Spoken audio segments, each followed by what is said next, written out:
¿Cómo eres? Juanmi Calleja, un saludo muy fuerte, Jaime. Juanmi, ¿quién más estáis? Hola Javier, de Dolce di Medea, efectivamente, un abrazo muy fuerte, que estás trabajando en mogollón, ya me ha dicho tu marido, que estás que no paras, incluso los domingos. Esto es brutal, es la vida del hombre del siglo XXI y de la mujer, que no paran de moverse de un lugar para otro. ¿Quién más estáis? Decidme, porque veo que tenemos ya bastante gente, pero me gustaría saber... quiénes sois y dónde estáis, desde dónde veis la transmisión de Periscope.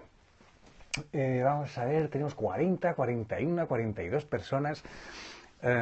Hoy vamos a hablar de la naturaleza, o sea, de la pasión por el mundo natural, los animales, las plantas, los bosques, los árboles, la resina. Esta es la historia. Desde Valladolid, Juanmi Calleja, como siempre, desde la ciudad vallisoletana. Tenemos más. ¿Quiénes estáis? Hoy estáis mudos, ¿eh? Es que no me extraña. Después de que yo hubiera puesto un 3-0 en la porra del Barça-Real Madrid, y la gente que pensaba que iba a ganar el Barça, hay como cierta distracción en el público. Bueno, pues la verdad es que yo después del 5-1 del Atleti me siento muy satisfecho. 3 libros os voy a presentar en la noche de hoy, que son 3 libros que a mí me han parecido maravillosos. Porque si os apetece entrar a fondo en el mundo natural, en los bosques, conocer el canto del zorzal, el canto del chotacabras y estas cosas que nos enseñaba Félix Rodríguez de la Fuente a los de nuestra generación, pues vienen muy bien los libros naturales que hoy tengo por acá, porque son, os voy a leer primero cuáles son. El árbol de John Fowles, atención, el árbol de John Fowles, que por si no le conocéis, a lo mejor os suena la película de hace ya muchos años, La mujer del teniente francés. John Fowles fue un escritor inglés que murió en 1970 de una apoplejía brutal y que lo que hizo fue escribir 2 o 3 novelas muy interesantes. Una de ellas fue la que adaptó Harold Pinter, el Nobel de Literatura, para hacer La mujer del teniente francés, interpretada por Meryl Streep. Si no habéis visto todavía la película de La mujer del teniente francés, es una ocasión de lujo. Volar, de Henri Turgot. ¿Conocéis a Henri Turgot? ¿Quién conoce a Henri Turgot? Es que se pronuncia así, es que tiene un nombre como muy pedante, muy cultureta, ¿no? Turgot. Pero Turgot es el autor de Walden. Ya sabéis que él se marchó 2 años al lago de Walden, cerca de Boston, en Massachusetts, y allí escribió una serie de relatos de lo que él iba viendo en la naturaleza, ¿no? Desde los pájaros hasta los árboles, una consideración de la ecología. Es muy interesante porque se le llama a Turgot el gran maestro inspirador de la ecología o casi el padre de la ecología moderna, ¿no? Bueno, pues vamos a comentar fragmentos de su memoria sobre los pájaros, exclusivamente sobre los pájaros. Y de Jean Genot, que más de uno ya en Facebook ha dicho que seguro que es un libro apasionante. Si conocéis a Jean Genot o Jean Genot, no sé por qué yo francés desconozco, solo sé decir Zidane, y ya es bastante. Jean Genot ha escrito Las riquezas y Las riquezas verdaderas, que es un libro sobre lo esencial y cómo tenemos que volver al campo y no a lo in vitro, dice él, es muy interesante. Y bueno, pues de estos 3 vamos a hablar. El primero de todos, el de John Fowles, el de El árbol. Mirad, os voy a decir una cosa sobre este libro. Claro, un libro que se escribe hace, pues, los años 40, porque él también va, pues, como soldado a la guerra, la Segunda Guerra Mundial, en el 42, y parte de las experiencias que él tenía sobre su familia, porque normalmente todos recordamos la casa paterna y la casa materna como nuestro lugar de referencia, donde ahí hemos bebido, ¿no? Toda nuestra tradición, nuestra cultura. Yo mi vida de fe pues me ha transmitido en familia por parte de mi madre, por parte del trabajo de mi padre, por parte de, no sé, ver el calor que teníamos en casa, etcétera, ¿no? John Fowles, cuando él nació en Essex, cerca de Londres, como a unos 60 kilómetros, ¿no? En el condado de Essex, y cuando veía siempre en la casa de sus padres, la puerta de atrás veía unos árboles, 4 o 5, todos ellos eran frutales, un manzano, un peral y tal, y veía cómo su padre los cuidaba con esmero, pero prácticamente como si fuera dinero que tenía que recoger y tenía que recontar permanentemente, ¿no? Entonces no le gustaba que la naturaleza estuviera así de atada, que los árboles estuvieran así de controlados, ¿no? Entonces él se queda un poquito confuso y defraudado al ver que su padre está tan pendiente de los árboles y no le gustaba la naturaleza salvaje, cosa que él inspiraba, ¿no? Dice John Fowles Dice que tuvo unos parientes que muy pronto fueron los responsables de que se despertase muy pronto en mí la pasión por la historia natural y por el campo. Es decir, el deseo de escapar de los árboles que tan artificialmente crecían en nuestro jardín trasero y de todo lo que representaban. O sea, tenía unos familiares que lo que le decían era, mira, lo que ves en el jardín trasero de tu familia no es más que artificiosidad, pero a ti lo que tienes que hacer es subir al monte. Y desde el monte contemplas todo desde arriba y ves como los buitres leonados y ves como pues eso, el zorzal, los animales, los carroñeros, etcétera, cómo vuelan, cómo tienen ese despliegue de alas que te dejan con una serenidad y una soledad interior espectacular, ¿no? En secreto anhelaban cada vez más todo aquello de lo que carecía nuestro entorno, porque el entorno y la casa de su padre eran 4 árboles, y él decía, necesitaba el espacio abierto, lo salvaje, las colinas, el bosque, ¿no? Pero claro, como todos hemos sido influidos por nuestro padre de alguna u otra manera, decía, mi padre, la gran rareza que constituía su bosquecillo sagrado de árboles frutales, lo había mantenido por una razón, porque él formó parte de la Primera Guerra Mundial y después de haber visto tanto caos en las trincheras, necesitaba un lugar para ordenarse. Esto es muy interesante. Un lugar para ordenarse en el sentido de que necesitaba un lugar para controlar.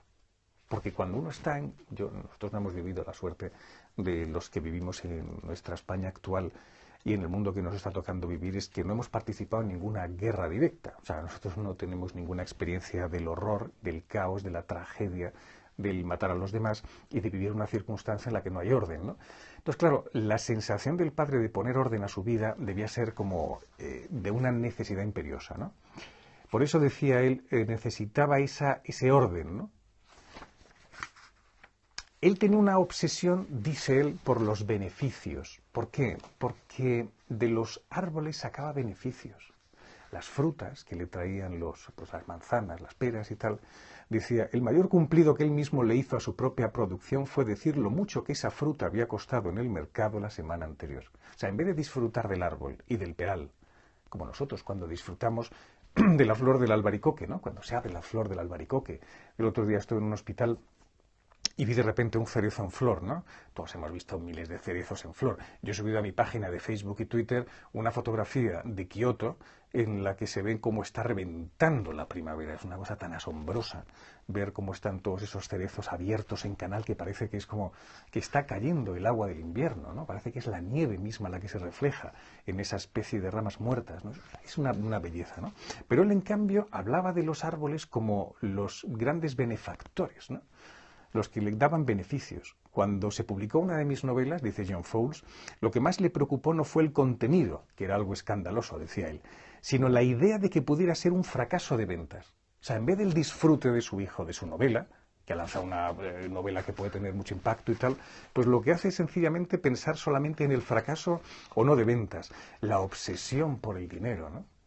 Que deja tantas marcas en una persona, ¿no? Por eso decía, mi padre mostraba una naturaleza, no solo un total desinterés, sino una abierta hostilidad que generalmente silenciaba al ver cómo crecía mi propia pasión por ella, ¿no?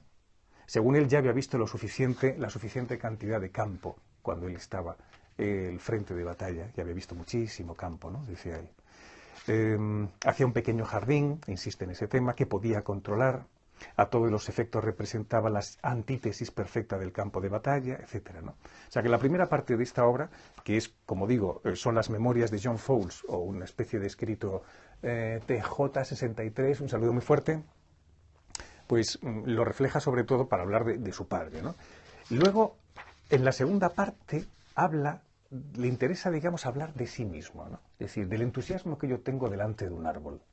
¿Cuántos de vosotros habéis tenido una experiencia no de soledad, sino de plenitud, delante de la naturaleza? O sea, delante de un árbol. O sea, poneros delante de un árbol en un estado contemplativo, no en plan de adoradores del árbol, ¿no? Que en nuestra cultura no tiene nada que ver con una adoración sagrada de la naturaleza, ¿no? Como si estuviera ella, no sé, como si fuera una divinidad. No, nosotros no partimos de ese hecho. Pero cuando nosotros nos ponemos delante de un árbol, nos encontramos delante de algo asombroso. Hay que fijarse en los niños. Yo esta mañana lo comentaba en la homilía, ¿no? Decía, es que tú ves a un niño y desde el principio te das cuenta de su pasión por los bichos, por los animales. los quiere destripar, ve su asombro, o sea, ve el asombro que produce un animal, o sea, encontrarse con un gato no es normal. O sea, el niño se encuentra con un amigo suyo y lo considera pues, compañero de clases, de sus jueguecitos, de compañero de la PlayStation, pero ver a un gato no se puede jugar a la PlayStation, a un gato se le admira, se queda uno de piedra viendo la presencia de un gato, ¿no? Es algo tan asombroso como que Dios lo ha regalado para el juego, como que Dios regala toda la naturaleza para el juego. O sea, como hay algo asombroso y natural regalado verdaderamente que nos hace muchas preguntas, ¿no? Entonces él dice, el árbol, debo confesar que mi interés real se centra más en la composición que forman los árboles en su conjunto, o sea, a él lo que le gusta es el bosque, o sea, la composición del árbol en el conjunto, que crecen a su antojo en cualquier paraje. Claro, o sea, es como ver la naturaleza, cómo fluye la misma, ¿no? Cómo fluye de repente y surge de una forma espontánea esa creación de vida, esa vitalidad que hay escondida en la tierra, ¿no?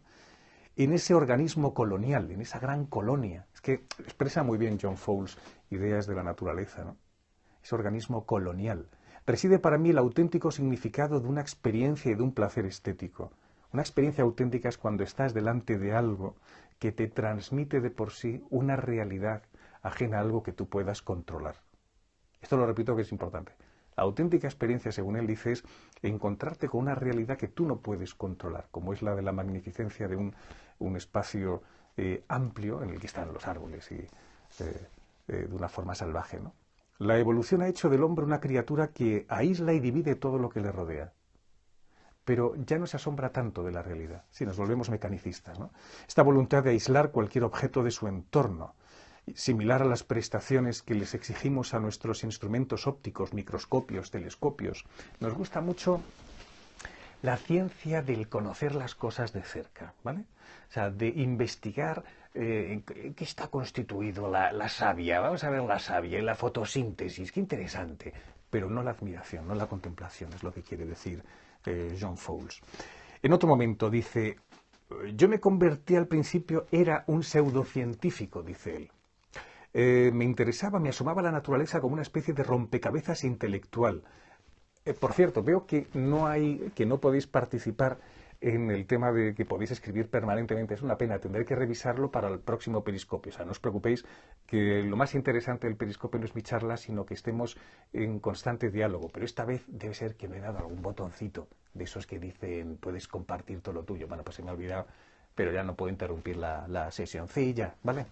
Entonces en otro momento pues lo haremos, ¿vale? Así me vais comentando cosas que eso me interesa mucho.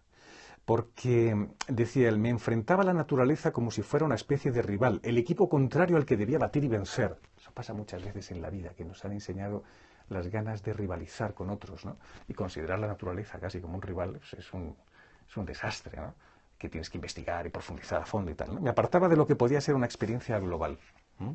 Ponerles nombres a las plantas siempre me ha parecido una cosa espantosa, dado que el hombre es una criatura altamente codiciosa. Es verdad, el botánico que quiere ponerle nombre a las plantas, que tú te confundas del canto del pájaro, que no es del jilguero, sino que es del ruiseñor, o que es de la alondra y no es del zorzal. Vale, eso es un ridículo. Tú lo que tienes es que disfrutar de ese instante tan mágico, ¿no? Del encuentro con la naturaleza.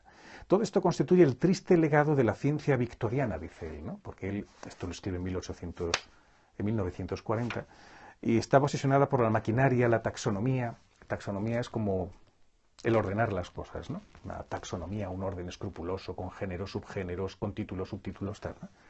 El altísimo coste de entender el mecanismo de la naturaleza, de tenerla desglosada, encasillada, ¿no? Esto es lo que a él no le fascina en absoluto, ¿no? Se encuentra que eso ha sido el tenerla arrojada, esclavizada, ¿no? El propósito puede ser solamente la de un científico, el de hinchar su ego del que propone realizar la descripción. Es muy interesante todas estas cosas, porque a los que somos cristianos nos interesa, a mí personalmente mucho, es una experiencia real de la naturaleza. O sea, no hace falta llegar yo a pensar demasiado, sino que ella pese sobre mí. O sea, que la naturaleza me diga lo que yo tengo cómo yo tengo que estar, en qué situación, en qué circunstancia. Porque cuando uno está en silencio delante de la naturaleza es como el primer paso para poder estar en silencio ante algo tan asombroso como la presencia de Dios. Esto es lo que a mí me sobrecoge. O sea, que cuando uno sabe contemplar bien la naturaleza, como el ejemplo de los árboles, el bosque, ¿no? Es cuando uno sabe cómo, en qué situación de sobrecogimiento puede estar cuando se pone en la presencia de Dios. Lo digo para los que seáis creyentes y veáis aquí una especie de preludio o preparación a la oración, ¿no? Que siempre nace de la naturaleza. A todos nos gusta hacer fotografías de puestas de sol y de cositas que vemos que nos gustan, ¿ok? Pero dice él, claro, porque si os fijáis en Instagram, está lleno de fotografías pues de las nubes, de los árboles, de las ardillitas que suben por los parques de nuestras ciudades, todo eso tan bonito, ¿no? Pero dice él, captar con una cámara una imagen de la selva africana más recóndita puede parecer un milagro de la tecnología moderna, ¿eh? Pero no hace que el espectador se encuentre un solo centímetro más cerca de la realidad de la naturaleza, ¿es verdad? Ni hará que llegue a establecer ninguna relación humana auténtica. Ojo, porque esto tiene mucho que ver con lo que estamos viviendo en nuestros días. Estamos dejándonos llevar a lo mejor por una excesiva necesidad de tener siempre móvil a mano para hacer fotografías de todo lo que vemos, pero nos olvidamos de la experiencia primordial, de la experiencia primera de la realidad. A lo mejor estamos más pendientes, esto me pasó a mí cuando murió Juan Pablo II, ¿no? San Juan Pablo II. No, en el día del entierro, yo me acuerdo en el funeral, cuando llevaban el cadáver de San Juan Pablo II, la gente no lo miraba, sino que se fijaba más en el móvil. Había como tropecientos miles. Ana Frank es un amante de la naturaleza y esta le llevó a Dios. Ah, mira, eso es un comentario que habéis hecho muy interesante. Claro, porque todo amante de la naturaleza no deja de descubrir en la naturaleza una especie de pequeña pincelada divina. Entonces es lógico que pues eso le lleve a uno a acercarse a buscar más allá, ¿no? De la naturaleza. Por eso las imágenes, dice él, que no crean una relación humana auténtica. Y luego, el último... la orquídea soldado. Sí, él dice que se encuentra con una orquídea soldado. Si me preguntáis qué es una orquídea soldado, os diré que no tengo ni idea. Sé lo que es un soldado y sé lo que es una orquídea, pero una orquídea soldado me parece que es como agresiva. Él dice que cuando en un bosque se encuentra de repente con una orquídea soldado, cae de rodillas, y esto lo entiende cualquier botánico, y hace un acto casi como de llanto y de emoción, ¿no? Dice, esto solamente lo entiende una persona sensible frente al hecho natural. Pues es verdad, porque estás casi como una especie de paso a la fe. Dice, nos falta la confianza en el presente, dice él, en el momento actual, en la visión efectiva. Si tú haces una fotografía, ya no ves el Coliseo, pero lo ves a través de tu monitor.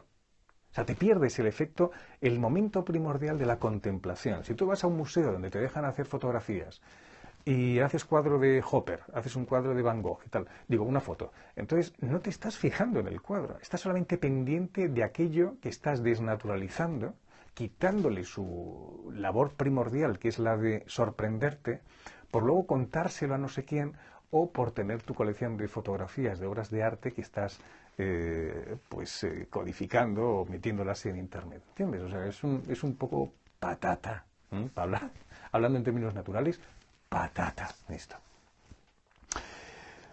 Y luego termina hablando de la fe, del hecho religioso, ¿no? Del hecho religioso que supone la presencia en el mundo natural que a todos nos inspira, ¿cierto? Por ejemplo, él dice, el silencio, el aura que despide, su extraña configuración, la de un bosque, por ejemplo, la extraña configuración de un bosque sobrecoge. Nos deja a todos un poco sin habla, ¿no? Su enclaustramiento, dice él. Tal vez que hallara yo cierto sentimiento religioso en mi intensa devoción por los bosques, se deba a que nunca tuve una verdadera religión que seguir. Era un hombre, Jean Fouls, que no fue educado en ninguna confesión de fe, y tampoco en ninguna de las ramas de la fe cristiana, ¿no? Ni católico, ni protestante, sabiendo que había nacido en Essex.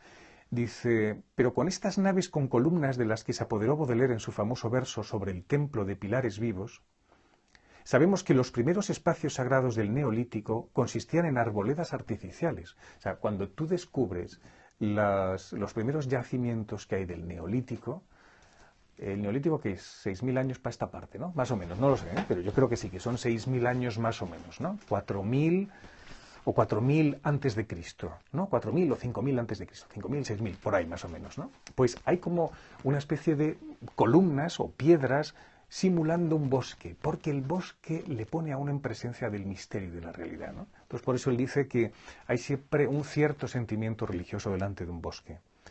hechas de troncos que habían sido talados, transformados y puestos de nuevo en posición vertical.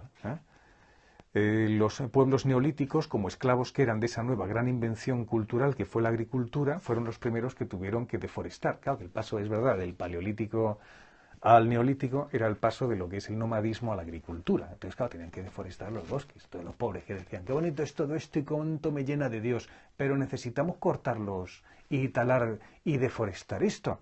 Entonces lo talaban, pero dice él que tal vez el sentimiento de culpa les hizo regresar a los árboles para encontrar un ejemplo que les sirviera de modelo para levantar edificios religiosos.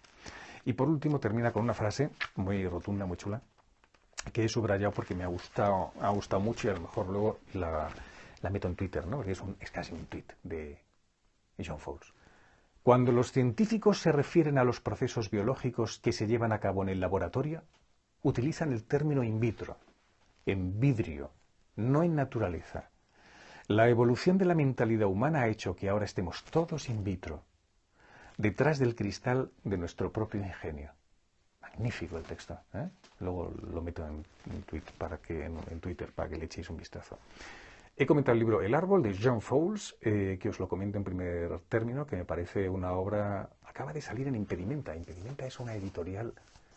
Es apasionante. O sea, dice cosas siempre muy bonitas y selecciona muy bien los autores. El editor es un tío genial porque selecciona libros muy interesantes. Este tiene, por ejemplo, 105 páginas. Es que se lee en un periquete, pero tiene una densidad como la de un bosque. Sí, ahí ha venido bien. Las cosas que no son buenas son patatas y esto tiene la densidad de un bosque. Segundo libro, este va a ser muy rápido porque no os voy a comentar cómo canta el zorzal, ¿vale? Volar de Henry Thoreau y volar de no es Henry Thoreau, porque si usted es norteamericano es Henry Thoreau. Henry Thoreau, este es el que escribió Walden. Decían de él los que le habían conocido que tenía una mirada espectacular. Todos los que entraban en la cabaña que él se hizo a orillas del lago Walden, cerca de Boston, los que vayáis a Boston alguna vez en vuestra vida o los que hayáis estado, qué pena no poderos preguntar porque hoy no tenemos la opción del diálogo. Todos los que habéis pasado por allí sabéis que es una zona tan rodeada del misterio de pinos, de árboles, de la frondosidad del bosque. Y aquel hombre se encontró tan fascinado por la naturaleza que invitaba allí a los suyos, a sus amigos y tal, para que pasaran y hablaran con él. Y algunos daban el testimonio de esta cara. Os la voy a enseñar para que veáis cómo era Henry Thoreau y se fijaban todos en la intensidad de sus ojos. Como podéis comprobar en esta litografía o fotografía del momento, 1840, la intensidad era brutal. Esto parece una sesión de hipnosis. Cierra los ojos. Piensa en Thoreau. Bueno, os voy a leer solamente dos fragmentos para que veáis lo que él hizo durante el tiempo que estuvo en el pond de Walden. Lo que hacía era escribir el canto de los animales, ¿no? De los pájaros. Esto va solamente sobre pájaros, por eso se llama volar, ¿no? Dice... Tendría que observar, esto es muy hermoso, tendría que observar todas las coincidencias posibles, como qué clase de aves llegan con cada nueva floración de las plantas. Fijaos hasta qué punto su capacidad de observación era brutal, que él dice, tendría que fijarme cuáles son, para traducirlo, los pájaros que llegan según llegan las nuevas floraciones. O sea, de repente florece el cerezo. ¿Qué pájaro empieza a cantar cuando florece el cerezo? ¿Qué pájaro empieza a cantar cuando llega de repente el albaricoquero o lo que sea, ¿no? Eso solo lo puede decir una persona que se enamora, es un contemplador nato. Yo insisto que intento por todos los medios enseñar a la gente a rezar, a ponerse en contacto con Dios. Si uno no tiene premisas, ¿cómo se va a poner en contacto con Dios? Es decir, si uno no sabe escuchar al ruiseñor, ¿cómo vas a poder escuchar a Dios? Es como una tarea imposible, porque solamente te oirás a ti mismo, o oirás la sangre de tu cerebro, o creerás que oyes a Dios y tal. Lo que tienes que hacer es un silencio tan profundo como el que tenía Thoreau cuando estaba en Walden y veía los pájaros, intentaba adivinar cuál era el inicio de la floración. A mí me parece muy hermoso y si esto os ayuda, pues me parece fantástico. El chotacabras. A mí esto me suena a Félix Rodríguez de la Fuente, el chotacabras. Nos enseña lo lejos que se halla en la ciudad y el bosque. Por cierto, el chotacabras, si lo veis en internet porque no tenéis opción de ir a un monte, chotacabras es muy de monte, es muy de bosque, tiene un sonido percutivo muy... sonido que no me atrevo a reproducirlo porque lo hago mal, porque más que chotacabras hago la cabra, ¿eh? Y enseñaba que la diferencia entre la gran ciudad y el bosque, porque el bosque emitía unos sonidos fuera de lo normal, y el chotacabras es un misterio. De hecho, parece que es un pájaro que está como, se cree que es como mágico, ¿no? Y que genera malos augurios por ese sonido que tiene tan percutido. Dice, ahora mismo estoy oyendo 5 o 6 chotacabras que cantan a la vez. Ah, qué hermoso es situarse en 11 de junio de 1851, escuchando 5 chotacabras que cantan a la vez.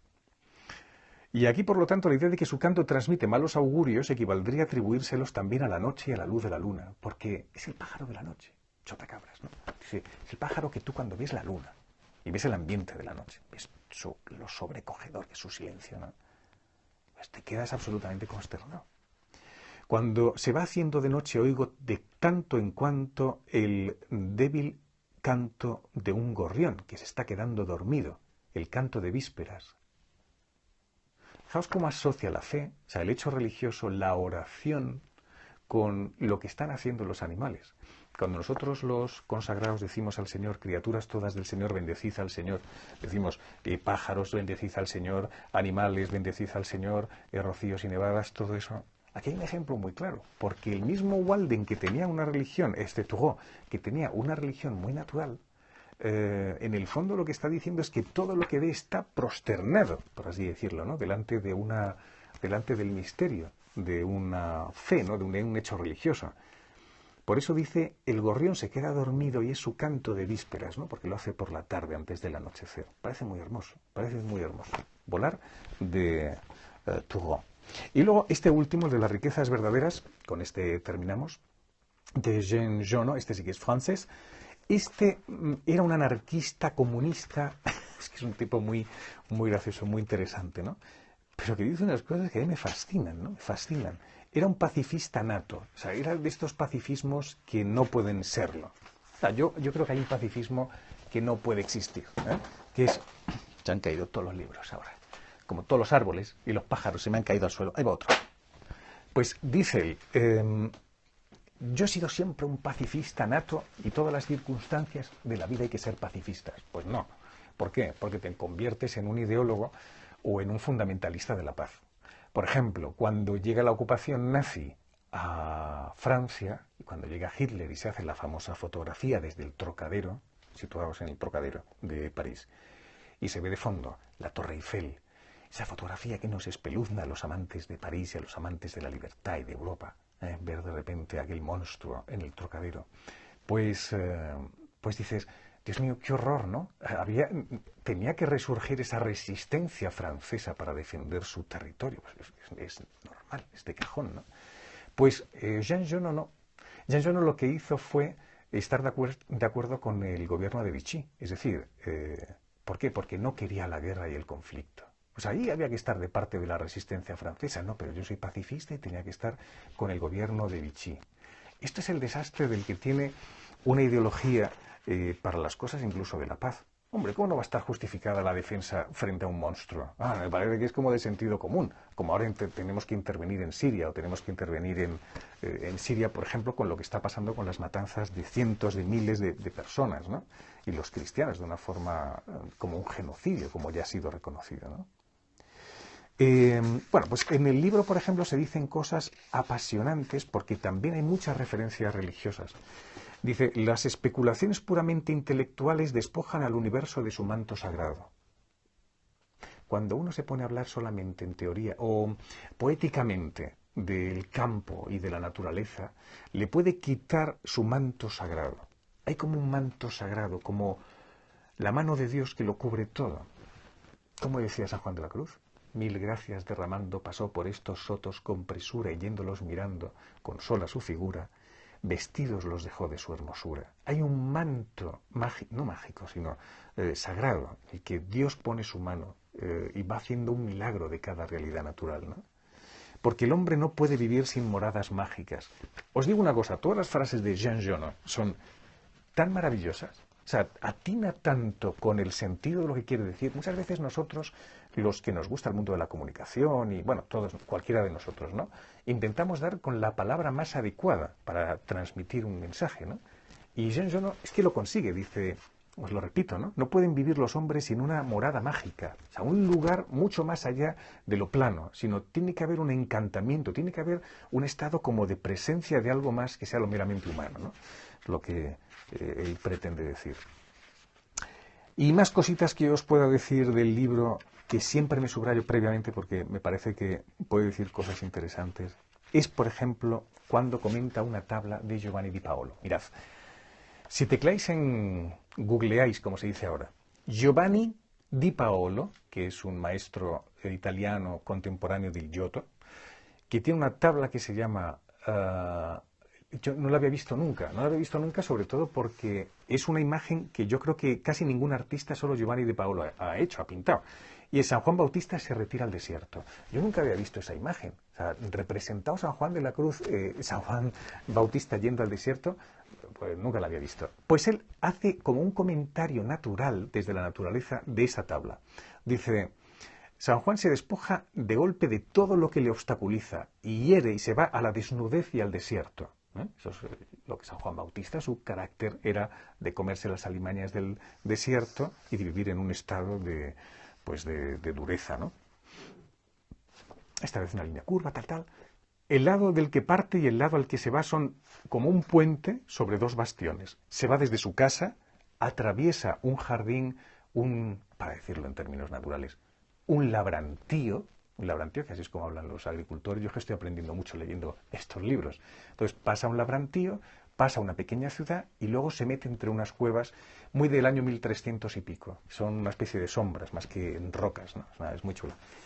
Desde la izquierda, desde los pies mismos de San Juan Bautista, que sale de la ciudad, hasta la derecha en los campos.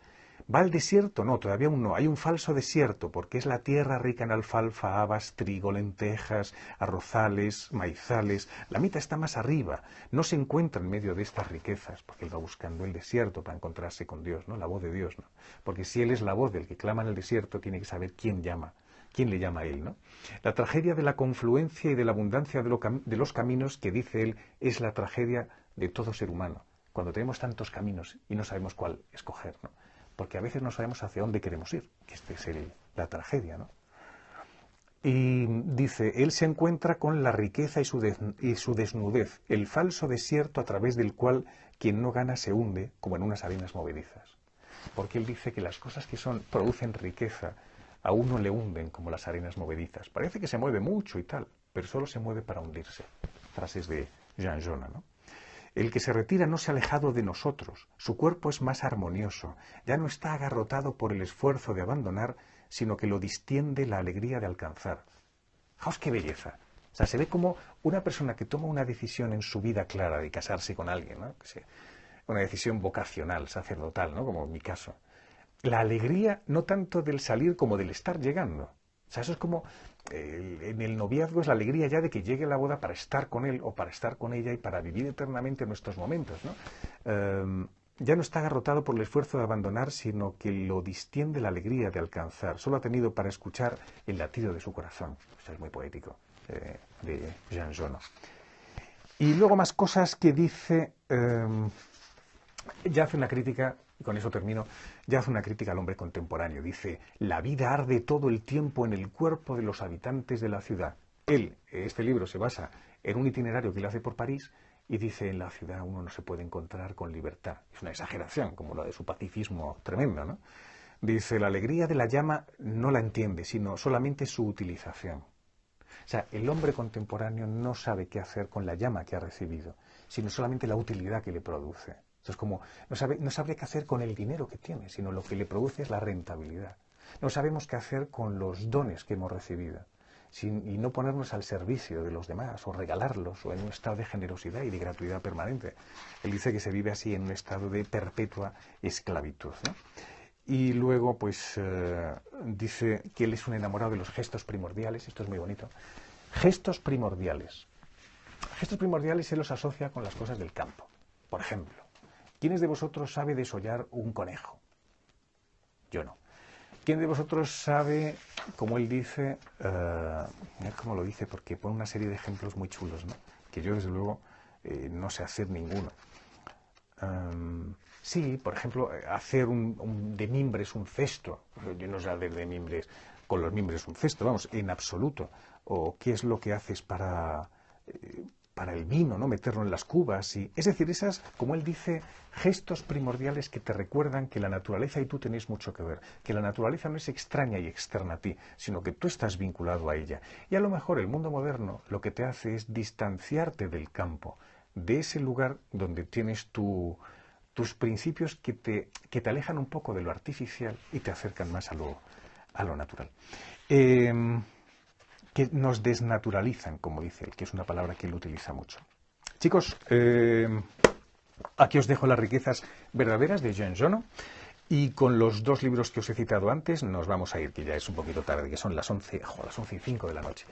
Bueno, pues gracias a todos los que habéis estado. La próxima vez sí que tendré que dar al botoncillo de la participación de todos, porque no lo he dado desde el principio y siempre me hace mucha ilusión pues que podamos comentar si os gusta el campo, qué tipo de árboles os gustan, qué tal, ¿no?